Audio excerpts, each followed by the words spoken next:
மும்மொழிக் கொள்கை வேண்டுமா வேண்டாமா என்பது குறித்து தமிழ்நாடு முழுவதும் வீடு வீடாக சென்று பாஜக சார்பில் கணக்கெடுப்பு நடத்தப்படும் என்று தமிழக பாஜக தலைவர் அண்ணாமலை தெரிவித்துள்ளார்.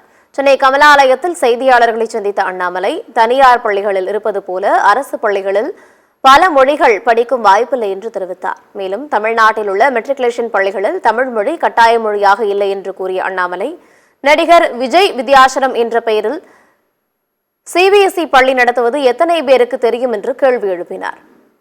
மேலும் மும்மொழிக் கொள்கை வேண்டுமா வேண்டாமா என்பது குறித்து தமிழ்நாடு முழுவதும் வீடு வீடாக சென்று மார்ச் 1ஆம் தேதி முதல் கணக்கெடுப்பு நடத்தி குடியரசுத் தலைவரிடம் அறிக்கை சமர்ப்பிக்க இருப்பதாகவும் அண்ணாமலை தெரிவித்தார்.